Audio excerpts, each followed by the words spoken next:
अस्सलाम वालेकुम नाज़रीन, होम एज चैनल के साथ मैं हूं आपकी अपनी होस्ट अमर ज़ुबैर। आप लोग देख रहे हैं होम एज चैनल, आपका अपना होम।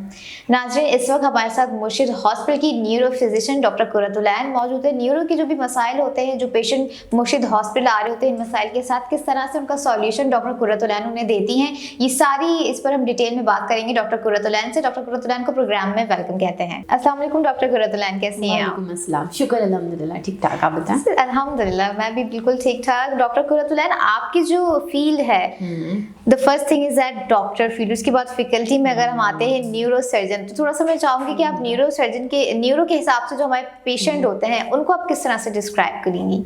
अच्छा, न्यूरोलॉजी के डोमेन में ना अगर हम टॉप टू बॉटम जाएं तो जो लॉन्ग लिस्ट है कॉजेज की, दिमाग में स्ट्रोक हो गया, फालिज हो गया, आम जुबान में मिर्गी के दौरे हैं, झटके या एपिलेप्सी, मिर्गी ये हम जिसको कहते हैं, सर का दर्द है, माइग्रेन, दर्द छाती का, और सुनपना, सर का सुन होना, गर्दन का सुन होना, फेस का सुन होना, फेस का टेढ़ा होना, सर की कमज़ोरी, नींद का ना आना, भूलनेपन के मसले मसाइल, ये सारे हमारे पास आते हैं। फिर उसके बाद हम थोड़ा नीचे आए, गर्दन में दर्द, कमर में दर्द, नसों की कमजोरी, हाथों की कमजोरी, चाल चलन, चलने में थोड़ा, पेशाब पे कंट्रोल नहीं, ये सारे जो नसों के मसले होते हैं हमारे पास आते हैं। यानी कि आज सारी टेंशन हमारी दूर होने वाली है बजरिए डॉक्टर कुर्रतुल ऐन की। डॉक्टर कुर्रतुल ऐन, क्या वजूहात होती हैं जो पेशेंट जो होते हैं इस मर्ज में मुब्तला हो जाते हैं? अगर हम बात करें फालिज की, तो फालिज की सबसे ज़्यादा बड़ी वजूहात हैं कोलेस्ट्रॉल का डिस्टर्ब होना, डायबिटीज़ होना,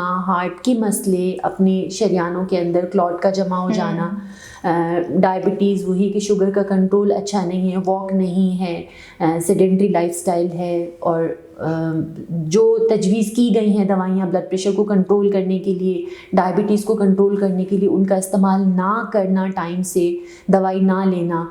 और हमारे पास बहुत सारे और चीज़ें हैं जो फालिज के होने के रिस्क हैं। क़ुव्वत मुदाफ़ियत, खून के जमाने की, वो कमज़ोर हो जाना, अगेन दवाई नहीं लेना, डॉक्टर को नहीं दिखाना मसले के लिए। जो मिर्गी के दौरे हैं उसके लिए अगेन अवेयरनेस नहीं है, दवाई दी गई है, दवाई नहीं खाएं, दौरे पड़ रहे हैं, झटके पड़ रहे हैं।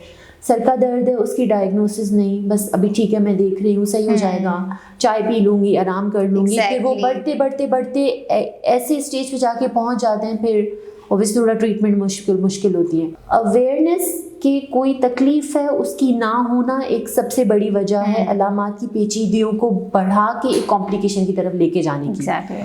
और अगर हम नसों की कमज़ोरी, मुहरों की कमज़ोरी की बात करें, तो वॉक नहीं है, लगातार बैठ के एक काम करना है, ठीक है, एक्सरसाइज नहीं करनी है, हड्डी की कमज़ोरी है, पोजीशन टेढ़ी है, मोबाइल का इस्तेमाल है जिससे आप वर्जिश नहीं कर रहे हो, गर्दन की पोजीशन सही नहीं है, मोबाइल पोस्चर एक अजीब हो रहा है, मोहरे का दबाव नस पे, और अगेन हाथ का सुनपना, हाथ का दर्द, पैर का सुनपना, गर्दन में दर्द, ये चीज़ें।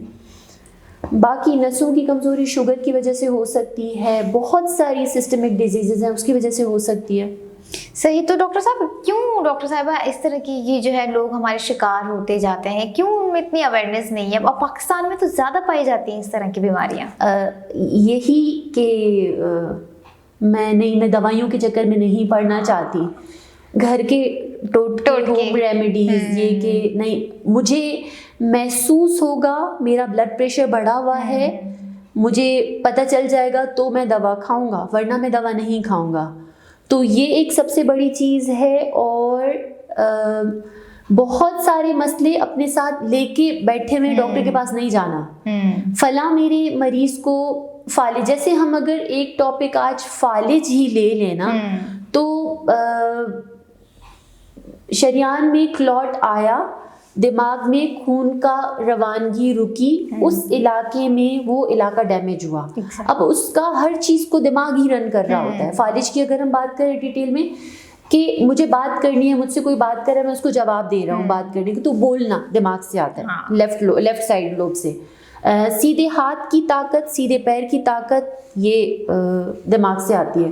तो ब्लड प्रेशर बढ़ा हुआ है, शरियान में क्लॉट है, कोलेस्ट्रॉल की वजह से या खून का लोथड़ा है, उसने ब्लॉक किया, आवाज़ बंद हो गई, मुंह सुन हो गया, मुंह टेढ़ा हो गया, हाथ कमज़ोर है, पैर कमज़ोर है। मरीज को क्या है, नहीं मुझे कभी ब्लड प्रेशर नहीं हुआ, मुझे कभी ऐसा सर का दर्द नहीं हुआ, मुझे कभी कोई ऐसी तकलीफ नहीं हुई, अल्हम्दुलिल्लाह मैं 60 साल का हो गया हूँ और मुझे कभी डॉक्टर के पास जाने की ज़रूरत नहीं पड़ी। तो खुदारा हाई ब्लड प्रेशर को साइलेंट किलर का नाम दिया गया है, आपको अलामात थोड़ी देगा हर दफ़ा। अगर हर किसी को ये अलामात नज़र आते और उसको टाइमली पता चल जाता तो कभी मरीज कार्डियोलॉजिस्ट के पास हार्ट अटैक के लिए नहीं जाते, कभी फालिज मरीजों को नहीं होता। तो जो 40 साल 50 साल से ऊपर है, वैसे तो सबके लिए रिकमेंडेड है, लेकिन जो 40-50 साल से ऊपर है, ब्लड प्रेशर पे नज़र, कोलेस्ट्रॉल पे नज़र, एटलीस्ट अपना रूटीन चेकअप, कुछ ब्लड टेस्ट उससे रिलेटेड के चेक एंड बैलेंस, सब चीज़ें ठीक हैं। वॉक आपकी होनी चाहिए, अगर ब्लड प्रेशर बढ़ा हुआ तो उसकी दवा बिला नागा खानी है, चाहे ब्लड प्रेशर बढ़ा हुआ हो चाहे नहीं, अनटिल कि उस गोली के साथ ब्लड प्रेशर बहुत नीचे नहीं आ रहा, ऊपर वाला 90-80 से नीचे, नीचे वाला 40-30, तो फिर हम बोलेंगे कि ब्लड प्रेशर कंट्रोल की दवा से बीपी लो है, अब आप दवा भले नहीं खाओ। अदरवाइज कंट्रोल भी है, एक दफ़ा बढ़ा हुआ है और एक कॉम्प्लिकेशन आ चुकी है, अब उसका स्टॉप करने का कोई वो नहीं है, आपको खानी है। सही। डॉक्टर कुर्रतुलैन, जैसे कि मुर्शिद हॉस्पिटल में हमने देखा कि फ्लड जब आया तो सबसे ज़्यादा आगे बढ़ चढ़कर जो है मुर्शिद हॉस्पिटल की डॉक्टर्स ने, मुर्शिद हॉस्पिटल के स्टाफ ने जो है पार्टिसिपेट किया और उनकी मदद की, और बलूचिस्तान हो गया या दूर दराज इलाकों में वो जैसे तैसे करके पहुँचे, वहाँ से भी वो पेशेंट्स लेकर आए। तो आपने उन पेशेंट्स में क्या बीमारी एक ऐसी देखी, डिप्रेशन का शिकार थे या किस तरह के वो मराहिल में से उस वक्त गुजर रहे थे? बिल्कुल, पैसे नहीं है, लोगों के इंतकाल हो रहे हैं कि पानी में रात को सो रहे थे, सुबह में चारपाई के नीचे बच्चा गिरा, सुबह देखे तो उसका वो लाश पड़ा हुआ था। एक जहनी दबाव, जहनी टेंशन, घर सारे चले गए, पैसे सब चले गए, आहिस्ता आहिस्ता जिस्मानी बीमारियों में लोग मुब्तला हो गए। तो इन सब चीज़ों का जहनी दबाव बहुत ज़्यादा था। कुछ लोगों को ये चीज़ें सोचने के बाद, बहुत ज़्यादा स्ट्रेस के बाद फालिज के अटैक हुए जो मेरे पास आए।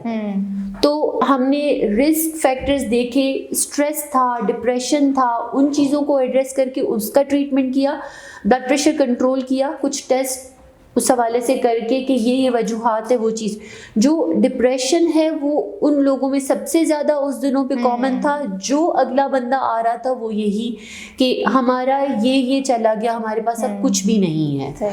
तो एक थोड़ा सा मोरल सपोर्ट, कुछ दवाइयाँ, कुछ उनसे बात करके इस तरह से उनको ट्रीट किया। जो फालिज था उनमें रेलेवेंट इन्वेस्टिगेशंस कराई, फिजियोथेरेपी करवाई और मेडिसिन ऑप्टिमाइज करके उनको ट्रीट किया। सही। डॉक्टर कुर्रतुलैन, मुर्शिद हॉस्पिटल में पेशेंट वेलफेयर एसोसिएशन काम कर रही है, इसके अलावा सेहत कार्ड है उन लोगों का, और इसके अलावा थोड़ी सी फैसिलिटेशंस मैं आपसे जानना चाहूँगी कि किस किस तरह से प्रोवाइड कर रहे हैं वो। देखिए, ये तो हम कहेंगे कि एक अल्लाह ताला की तरफ से थी कि कोई एक इस तरह से बंदा आ रहा है और जो कि अपनी प्रॉब्लम की एक बहुत नेवर एंडिंग एक लिस्ट बता रहा है, और उसको हम बोल रहे हैं कि आप परेशान नहीं हो, सारी चीज़ें आप हम यहाँ पे आपको ये फैसिलिटेट दी जाए। तो वो दुआएं ही देकर जाते थे। ना सिर्फ सेहत सहूलत कार्ड के थ्रू, पेशेंट वेलफेयर एसोसिएशन के थ्रू, उस वक्त तो मतलब मेडिसिन भी सारी जो उनको थी वो दी जा रही थी फ्री ऑफ कॉस्ट। दाखला फ्री हो रहा था। जो हमारे पास मेरे डोमेन से रिलेटेड जो इन्वेस्टिगेशन थी, सीटी स्कैन था, तो वो भी हम फ्री ऑफ कॉस्ट उनका करवा रहे होते थे डायग्नोसिस को इस्टेब्लिश करने के लिए और अल्टीमेटली उसका ट्रीटमेंट। तो मुर्शिद अस्पताल ने ये सारी फैसिलिटीज़ मरीज़ों को दी। इन पेशेंट, आउट पेशेंट, इन पेशेंट में चाहे वो वार्ड हो, HDU हो, ICU हो या कितना भी क्रिटिकल केयर हो, वो सब फ्री ऑफ कॉस्ट दिया। OPD में या इन पेशेंट में फिजियोथेरेपी की फैसिलिटी दी, जिससे मरीज़ों की जो कमज़ोरी आ चुकी थी अब उसको आहिस्ता आहिस्ता फिजियोथेरेपिस्ट ने वो चीज़ उनको गाइड की कि वो सिखाएं, और वो भी फ्री ऑफ कॉस्ट था।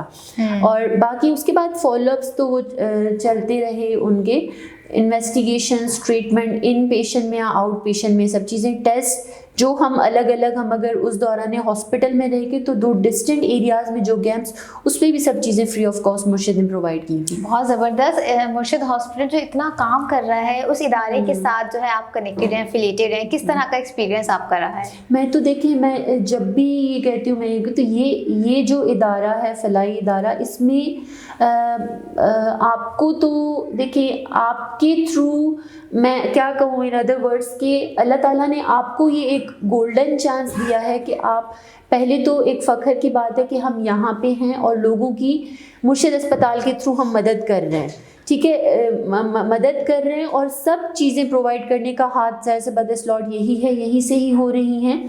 और हम ये कहें कि हमने जब ज्वाइन किया यहाँ पे और आगे लेके जा रहे हैं तो हर पिछले दिन से आगे हम नई नई चीज़ें देख रहे हैं। तो अच्छा, मतलब ये भी अच्छी हो रही, ये भी अच्छी हो रही, तो हम समझ लें कि एक हेल्प कर रहे हैं लोगों की और मुर्शिद अस्पताल हमें ये मौका दे रहा है और बस इन सब लोगों की ताउन से ये चीज़ें चल रही हैं और आगे भी अच्छी जाएंगी। डॉक्टर काशिफ जो कि CEO हैं, जो इस इदारे को लेके चल रहे हैं, उनके हवाले से आप क्या कहना पसंद मतलब मैं हर दफ़ा यही कहूँगी कि मैं दाद दूँगी उनकी हिम्मत की, उनकी सोच की, और जो वो लेके चल रहे हैं चीज़ों को।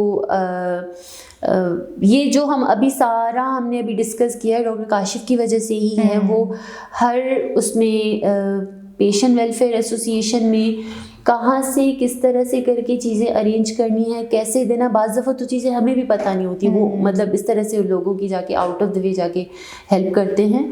और मैं मतलब दुआ करूँगी उनको कि अल्लाह ताला उनको और आगे और अच्छा और इस तरह से करके जैसे चाह रहे हैं और आगे जाने के लिए अल्लाह ताला हिम्मत दें और अच्छा करें और बहुत अच्छा कर रहे हैं, जो कि अब तक इसमें दुआ गो हूँ मैं उनके लिए। बिल्कुल, बहुत ज़बरदस्त। और जो नाज़रीन डॉक्टर कुर्रतुल, जो नाज़रीन आपको देख रहे हैं, जो सुन रहे हैं, उनको आप क्या मैसेज देना चाहेंगे सेहत के हवाले से?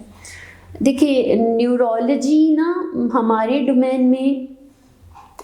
डोमेन में ना ज़्यादातर कुछ चीज़ें ऐसी हैं जो हम OPD में बैठ के भी मरीज़ों को बोलते हैं कि पहले से एहतियात करना बाद की परेशानी से बचने से ज़्यादा बेहतर है। जैसे अगर आपने वॉक की, कोलेस्ट्रॉल पे कंट्रोल किया, ब्लड प्रेशर पे कंट्रोल किया, शुगर्स पे कंट्रोल किया, अपने जो मसले हैं, कोलेस्ट्रॉल का डिस्टर्ब होना, खून की क़ुव्वत मुदाफ़ियत, हार्ट का मसला, इन सब चीज़ों पे कंट्रोल पाना, आप एक ऐसे मसले से बच सकते हैं कि आगे चल के फिर वरना क्या होगा कि काश मैं दवाई खा लेता, काश मैं इन चीज़ों पे तो आज बिस्तरे पे नहीं होता और आज मैं इस मोहताजी की ज़िंदगी पे मैं ये मोहताजी वाली ज़िंदगी नहीं गुजार सकता था। तो दवा खाएं, ब्लड प्रेशर की अपना चेकअप करवाएं और वॉक करें अपनी। बाकी कोई भी प्रॉब्लम हो उससे रिलेटेड, सर का दर्द है, हाथ का दर्द है, नसों की कमज़ोरी है, भूलनेपन का मसला है या आपको कोई मुंह का टेढ़ापन, तो आप मुर्शिद अस्पताल आएँ, हम आपकी मदद के लिए बैठे हुए हैं और जितना हमसे होगा इस अस्पताल से हम आपकी मदद करेंगे ताकि आपकी आगे क्वालिटी ऑफ लाइफ बेहतर हो। मेरा एक आप लोगों को ये मैसेज है कि एक दफ़ा कॉम्प्लिकेशन आ गई तो फिर उसमें रिकवर होने में थोड़ा डिफ़िकल्टी ज़्यादा है। बहुत ज़बरदस्त मैसेज दिया। इसी के साथ मैं भी चाहूँगी, एहतियात से अफसोस से बेहतर जो है एहतियात है। और अपनी होस्ट उमर ज़ुबैर को दीजिए इजाज़त, दुआ में रखिए, लेकिन हमारे चैनल को सब्सक्राइब करना ना भूलिए, लाइक करना ना भूलिए। और अगर आप चाहते हैं कि आपके घर में भी कोई सेहतयाब रहे या ख़ानदान में भी कोई सेहतयाब रहे तो इस वीडियो को शेयर करना ना भूलिए, क्योंकि ये आपका अपना होम HD चैनल है, सिर्फ आपका अपना होम।